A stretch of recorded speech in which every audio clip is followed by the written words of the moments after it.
मेरे प्यारे दोस्तों, फॉर्मूला डायरी के इस सीरीज में आपका पुनः स्वागत है। आइए आज हम लोग सेकेंड यूनिट देखेंगे रेफ्रिजरेशन साइकिल का, यानी कि जो सेकेंड यूनिट है वो आपका होगा VCRS यानी कि वेपर कंप्रेशन रेफ्रिजरेशन। तो आइए आज रेफ्रिजरेशन एंड एयर कंडीशनिंग का सेकेंड चैप्टर हम लोग देखेंगे। इससे पहले हम लोग बेसिक कॉन्सेप्ट देखे थे कि उसका रेफ्रिजरेशन इफेक्ट क्या होता है, डिज़ायर इफेक्ट क्या होता है, COP क्या होता है, हीट पंप, हीट रेफ्रिजरेटर के बारे में हम लोग देखे थे। आज हम लोग दूसरा सेकेंड यूनिट पढ़ने जा रहे हैं, जिसको हम लोग VCRS बोलते हैं, वेपर कंप्रेशन रेफ्रिजरेशन साइकिल। तो आइए शुरू करते हैं वेपर कंप्रेशन रेफ्रिजरेशन साइकिल। अब देखिए, वेपर कंप्रेशन रेफ्रिजरेशन साइकिल की बात कर रहा है तो यहाँ पे आपको मेन रूप से 4 डिवाइस यूज़ किया जाता है इस साइकिल में। तो यहाँ पे पहला डिवाइस जो है वो आपका कंप्रेसर है।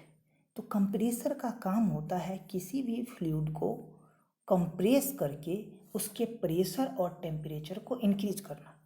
तो compressor is a device which increase pressure and temperature of a fluid. Another device is condenser. Condenser is a type of heat exchanger which remove the heat from the fluid. जो हमारा refrigerant है उससे heat को remove करके बाहर भेजता है, यानी कि अपने जो रेफ्रिजरेंट है उसको वो कूल करता है। अब ये जो आपका कंडेंसर हो गया। ये तीसरा डिवाइस है आपका यहाँ पे एक्सपेंडर। ये एक्सपेंडर या थ्रॉटलिंग इसको हम लोग बोलते हैं। तो ये आपका थ्रॉटलिंग है। थ्रॉटलिंग जो है मेन रूप से कांस्टेंट इंथैल्पी पे वर्क करता है, यानी कि थ्रॉटलिंग एक डिवाइस है जिससे प्रेशर को रिड्यूस किया जाता है। ये आपका इरिवर्सिबल डिवाइस है, IR होगा, IRR, यानी कि इरिवर्सिबल ये डिवाइस है और इसके द्वारा प्रेशर को रिड्यूस किया जाता है। दैट मीन्स यहाँ पे जो है 3 चीज़ मेन रूप से होता है। ये जो होता है कांस्टेंट इंथैल्पी होता है, दैट मीन्स 3 पॉइंट का जितना इंथैल्पी होगा 4th पॉइंट का उतना ही इंथैल्पी होगा।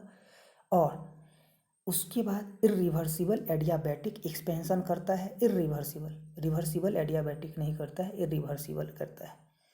और यहाँ पे प्रेशर को ये रिड्यूस करता है। 4th डिवाइस है इवोपरेटर। ये भी टाइप ऑफ हीट एक्सचेंजर है। यहाँ हीट जो है ये एब्जॉर्ब करता है, इसी को हम रूम में लगाते हैं तो ये हीट को एब्जॉर्ब करके ये बाहर फेंकता है कंडेंसर के थ्रू। तो यहाँ पे ये आपका इवोपरेटर कहलाएगा। इवोपरेटर जो होगा वो आपके हीट को एब्जॉर्ब करके और वो एटमॉस्फेयर में रिलीज करेगा। तो यहाँ पे ये आपका VCRS साइकिल का कंस्ट्रक्शन हो गया। अब इसका अगर हम TS डायग्राम देखें तो ये TS डायग्राम आप नीचे देख सकते हो कि ये जो TS डायग्राम है ये आपका VCRS का TS का डायग्राम है। यहाँ पे कंप्रेसर जिसमें प्रेशर और टेम्परेचर क्या होता है, इंक्रीज करता है। तो ये आपका कंप्रेसर है। इसमें देखिए आइसेंट्रोपिकली, यानी कि यहाँ पे इंट्रोपी कांस्टेंट होगा, यानी कि यहाँ पे ये जो डिवाइस होगा एडियाबेटिकली या आइसेंट्रोपिकली कह सकते हैं। ये रिवर्सिबल यहाँ पे डिवाइस लगा है। यहाँ पे इसका प्रेशर भी इंक्रीज कर रहा है, साथ ही साथ टेम्परेचर भी इंक्रीज कर रहा है, क्योंकि ये वाला जो कर्व है ये प्रेशर का कर्व है, ये वाला कर्व जो है ये प्रेशर का कर्व है। और ये जो टेम्परेचर आप इस एक्सिस पे है तो स्वाभाविक है यहाँ तक जो टेम्परेचर है ये कांस्टेंट है, तो ये जो टेम्परेचर जो है इंक्रीज कर रहा है तो साथ ही साथ इसका प्रेशर भी इंक्रीज कर रहा है। तो कंप्रेसर का मेन काम तो यही है। उसके बाद दूसरा 2 से 3 पॉइंट तक हम जाएंगे तो ये आपका कंडेंसर लगा हुआ है। तो यहाँ पे जो आपका फ्लूइड होता है ये आपका जो जोन है ये आपका सुपर हीटेड जोन है।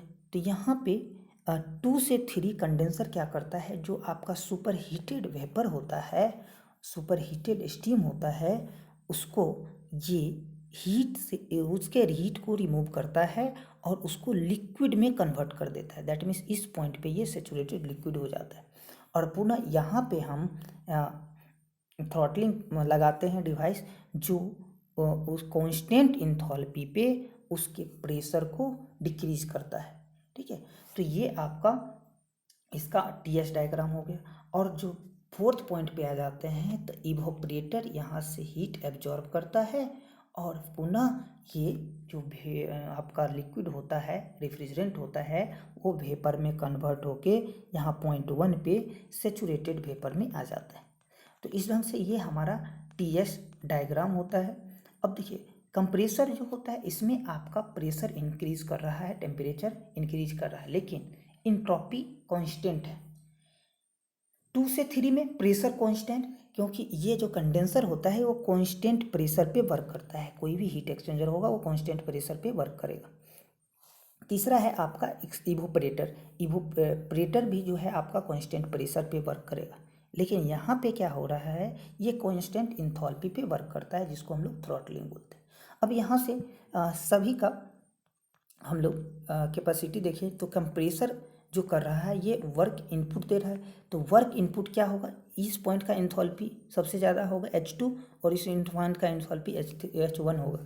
तो H2 माइनस H1 जो होगा ये आपका work done by the compressor हो जाएगा। और यहाँ पे कंडेंसर कितना हीट रिमूव कर दिया, तो यहाँ पे हाईएस्ट अमाउंट ऑफ हीट होगा और यहाँ ये डिक्रीज करता है, यानी कि इसके हीट को रिमूव करता है। अब तो जो टोटल हीट रिमूव कितना किया, तो H2 माइनस H3, तो ये H2 माइनस H3 हीट को रिमूव कर रहा है कौन, कंडेंसर। अब यहाँ पे थर्ड डिवाइस है आपका थ्रॉटलिंग। थ्रॉटलिंग क्या करता है, वो कांस्टेंट इंथैल्पी पे वर्क करता है, तो उसमें कोई भी हीट रिमूव नहीं होता है, सिर्फ और सिर्फ उसमें प्रेशर डिक्रीज कर रहे हैं और साथ ही साथ उसका टेम्परेचर भी डिक्रीज हो रहा है, और लेकिन कांस्टेंट इंथैल्पी पे। फोर्थ डिवाइस है इवोपरेटर। इवोपरेटर में तो हीट एब्जॉर्ब कर रहा है, तो कितना हीट एब्जॉर्ब कर रहा है, तो H1 माइनस H4, तो ये H1 माइनस H4 जो है ये आपका हीट यहाँ पे ये एब्जॉर्ब कर रहा है। तो इवोपरेटर द्वारा हीट एब्जॉर्ब, इसी को हम लोग डिजायर इफेक्ट भी कह सकते हैं। तो डिजायर इफेक्ट कितना होगा, H1 माइनस H4। अब देखिए COP क्या होगा, तो COP आपको पता है कि रिफ्रिजरेशन इफेक्ट या desire effect upon work input कहते हैं। तो यहाँ पे डिजायर इफेक्ट क्या है, तो डिजायर इफेक्ट इवोपरेटर में ही होता है, तो Dzire effect H1 minus H4 है, तो COP हो जाएगा H1 माइनस H4। यहाँ पे देख लीजिए रिफ्रिजरेशन इफेक्ट है अपॉन वर्क इनपुट, तो रिफ्रिजरेशन इफेक्ट आपका H1 माइनस H4 और वर्क इनपुट आपका H2 माइनस H3 है, तो इसीलिए हम लोग इसको लिख सकते हैं H1 minus H4 upon H2 minus H1, ये आपका COP हो जाएगा इस साइकिल का। अब देखिए कहीं कहीं आपको रिफ्रिजरेशन इफेक्ट की जगह पे रिफ्रिजरेशन कैपेसिटी दिया रहेगा, क्योंकि इंथैल्पी जो होता है ये आपका किलो जूल पर केजी में होता है, यूनिट पे आपको थोड़ा फोकस रहना होगा, किलो जूल पर केजी में होता है। लेकिन रिफ्रिजरेशन कैपेसिटी जो होता है, यहाँ पे आप देख सकते हो रिफ्रिजरेशन कैपेसिटी जो होता है ये आपका किलो जूल में आता है। ठीक है, तो रिफ्रिजरेशन कैपेसिटी जो होगा किलो जूल पर सेकेंड, यानी कि किलो वाट में आता है, तो ये किलो वाट में आपका रिफ्रिजरेशन कैपेसिटी आएगा, किलो वाट होगा यहाँ पे, तो किलो वाट में आता है, क्योंकि मास केजी पर सेकेंड से, यानी कि मास फ्लो रेट से यहाँ पे मल्टीप्लाई करते हैं, तो ये आपका रिफ्रिजरेशन कैपेसिटी हो जाएगा। यानी कि कोई भी रिफ्रिजरेशन इफेक्ट दिया हुआ है, पूछ सकता है रिफ्रिजरेशन कैपेसिटी क्या होगा, तो साथ में मास फ्लो रेट भी दिया होगा, मास फ्लो रेट केजी पर सेकेंड से उसमें मल्टीप्लाई कर देंगे तो रिफ्रिजरेशन कैपेसिटी हो जाएगा। उसी प्रकार वर्क इनपुट हमारा दिया होगा और पूछ देगा पावर इनपुट बताइए, तो मास फ्लो रेट दिया होगा, तो जो वर्क इनपुट होगा उसमें मास फ्लो रेट से मल्टीप्लाई कर देंगे तो पावर इनपुट आपको मिल जाएगा। तो यहाँ पे दूसरा फॉर्मूला हमारा हो सकता है COP equal to refrigeration effect upon power input, और पावर इनपुट अब फिर इसका वैल्यू यहाँ पे पुट करिए, ये आपका COP का वैल्यू हो जाएगा। यहाँ पे मास फ्लो रेट कट जाएगा, फिर वही फॉर्मूला आ जाएगा। ठीक है, लेकिन रिफ्रिजरेशन कैपेसिटी पूछेगा तो फिर ये फॉर्मूला आपको याद होना चाहिए, तभी लगाओगे, नहीं तो ये नहीं लग पाएगा। अब देखिए यहाँ पे दो एजम्पशन हम लोग करते हैं कि जब भी एजम्पशन की बात कर रहे हैं, दैट मीन्स यहाँ पे दो एजम्पशन क्या करते हैं कि पहला एजम्पशन है आपका सेचुरेटेड वेपर पे जो होता है, यहाँ सेचुरेटेड वेपर, ये सेचुरेटेड वेपर कहाँ पे है, तो एग्जिट ऑफ इवोपरेटर, यही आपका सेचुरेटेड वेपर है, यानी कि ये जो डोम बना हुआ है इस पॉइंट की कोई भी बात करें वो सेचुरेटेड होगा, इस साइड सेचुरेटेड वेपर होगा, इस साइड सेचुरेटेड लिक्विड होगा, और ये पॉइंट जो होगा ये आपका क्रिटिकल पॉइंट होता है, ये आपको पता है। तो यहाँ पे सेचुरेटेड वेपर की बात करें तो सेचुरेटेड वेपर आपका क्या होगा, तो यहाँ पे सेचुरेटेड वेपर जो होगा वो आपका इस पॉइंट पे होगा, तो saturated vapour exit of evaporated पे होगा। लेकिन ये एजम्पशन करते हैं कि सेचुरेटेड वेपर आपके एग्जिट ऑफ इवोपरेटर पे होगा। अब देखिए ये चीज़ आपको ऐसा नहीं है कि यही टीएस डायग्राम बनेगा, डिफरेंट क्वेश्चन के लिए डिफरेंट बनेगा, लेकिन जो अगर कोई क्वेश्चन कुछ ऐसा कंडीशन नहीं दिया हुआ है तो ये डायग्राम टीएस डायग्राम बनेगा।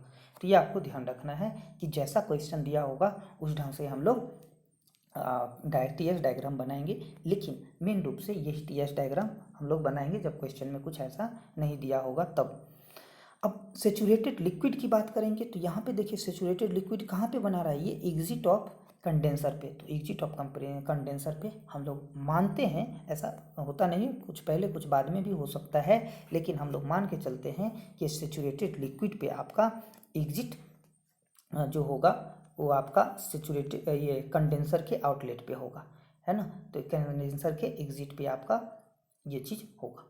अब इसमें एक बहुत ही इंटरेस्टिंग क्वेश्चन पूछा जाता है कि आप ये बताइए कि यहाँ पे हम लोग थ्रॉटलिंग लगाएं, थ्रॉटलिंग की जगह पे हम लोग आइजनथॉल्पिक थ्रॉटलिंग किए, यहाँ पे देखिए आइजनथॉल्पिक का मतलब क्या, कांस्टेंट इंथॉल्पी पे हम इसको मूव कराएं, यानी कि फ्लूइड को पास कराएं, लेकिन हम आइजनट्रॉपिकली इसको पास कराते तब क्या होता है, तो देखिए आइजनट्रॉपिकली पास करवाते दैट मीन्स यहाँ पे टरबाइन लगाते, जब टरबाइन लगाते तो यहाँ पे जब टरबाइन लगाते तो यहाँ पे हमें फ़ायदा होने वाला था, अगर हम सही में देखें तो यहाँ पे हम टरबाइन लगाते, और जब टरबाइन लगाते तो हमें बेनिफिट होने वाला था। टरबाइन अगर हम लगाते तो आइजेंट्रोपिकली क्या होता, एक्सपेंड करता, आइजेंट्रोपिकली का मतलब क्या, ये परपेंडिकुलर यहाँ से मूव करता, तो हमारा डिजायर इफेक्ट जो है ये पूरा इंक्रीज कर जाता, इतना अमाउंट जो है ये इंक्रीज कर जाता, तो ये इंक्रीज कर जाता। लेकिन नेट वर्क आउटपुट देखते तो ये देखिए कंप्रेसर के द्वारा वर्क इनपुट दिए, लेकिन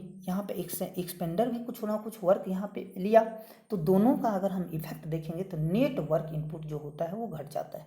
तो नेट वर्क इनपुट घटने के कारण ये क्या होता है, नेट वर्क इनपुट घटने के कारण हमारा जो है एक्सपेंडर का हम लोग उपयोग नहीं करते हैं, ठीक है। तो इसीलिए हम लोग यहाँ पे आइजेंट्रोपिकली इसको हम लोग नहीं लेके चलते हैं, आइजेंथॉल्पिक इसको लेके चलते हैं, दैट मीन्स कांस्टेंट इंथॉल्पी पे हम इसको लेके चलते हैं। दूसरा कंडीशन हम ये भी कह सकते हैं कि यहाँ पे आपका सेचुरेटेड वेपर है, यहाँ पे सेचुरेटेड लिक्विड है, तो यहाँ पे सेचुरेटेड वेपर का जो स्पेसिफिक वॉल्यूम होता है वो बहुत ज़्यादा होता है, तो स्वाभाविक है work done by the compressor बहुत ही लार्ज होगा, और जब बहुत ही लार्ज होगा तो वर्क डन बाय जो एक्सपेंडर यहाँ पे लगाए हैं उसके द्वारा, एक्सपेंडर के द्वारा वर्क डन बहुत ही कम होगा, जिसके कारण जो है हम लोग यहाँ पे आइजेंथॉल्पिक यूज़ करते हैं, यहाँ पे आइजेंट्रोपिकली यूज़ नहीं करते हैं, ठीक है। तो ये चीज़ आपको पता होना चाहिए कि ये हम यहाँ पे क्यों नहीं यूज़ करते हैं, वहाँ पे हम लोग सिर्फ और सिर्फ आइजेंथॉल्पिक क्यों यूज़ करते हैं, ठीक है। फिर आइए अब आगे बढ़ते हैं हम लोग।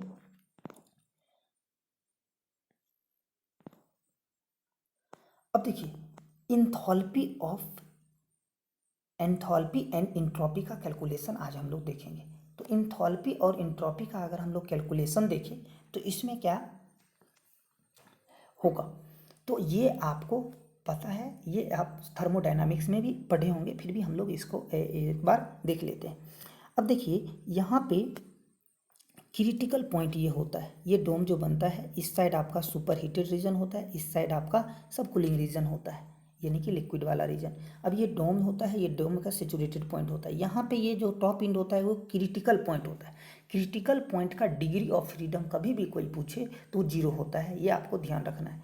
तो क्रिटिकल टेम्परेचर अगर पूछे तो ये क्रिटिकल टेम्परेचर 374 डिग्री सेल्सियस होता है, और क्रिटिकल प्रेशर जो होता है वो आपका 221.2 बार होता है, ये आपको ध्यान रखना है। अब देखिए सुपर हीटेड जोन में, अब यहाँ पे हम एक कांस्टेंट प्रेशर लाइन ड्रॉ किए, यहाँ से ये, यहाँ से ये, यहाँ से ये कांस्टेंट प्रेशर लाइन है, ये मोलियर डायग्राम में आप लोग देखे होंगे। तो ये कांस्टेंट प्रेशर लाइन है। अब यहाँ पे कांस्टेंट प्रेशर लाइन को आप सही से देखिए, तो कांस्टेंट प्रेशर लाइन पे हम लोग क्या किए कि पॉइंट लगाएं। तो पहला पॉइंट यहाँ पे लिए हैं जो है ए, दूसरा बी, तीसरा सी, चौथा डी और पांचवा ई।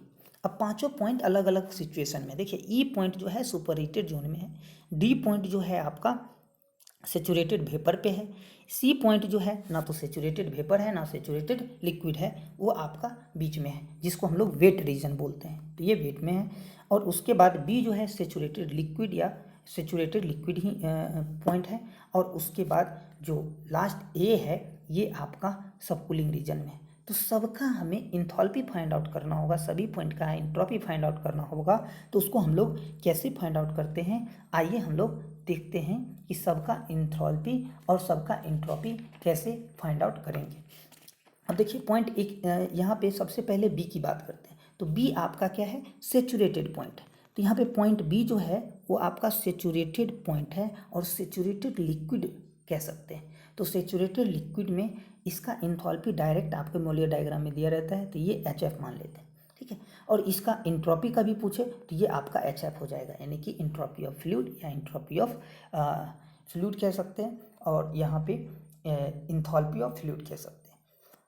दूसरा पॉइंट सी लेते हैं। सी जो है आपका वेट रीजन में है, सी वेट रीजन में है। तो यहाँ पे सी जब फाइंड आउट करना होगा तो यहाँ पे HF, तो ये इसका इंथॉल्पी होगा और इतना वैल्यू ये ऐड होता है। इतना वैल्यू ऐड करने के लिए हम लोग क्या करते हैं, x से मल्टीप्लाई करते हैं HFG में। HFG क्या होता है, ये HG माइनस HF को HFG बोलते हैं, ठीक है। तो ये HFG में x से मल्टीप्लाई कर देंगे और उसमें HF ऐड कर देंगे तो C पॉइंट का एंथैल्पी मिल जाएगा।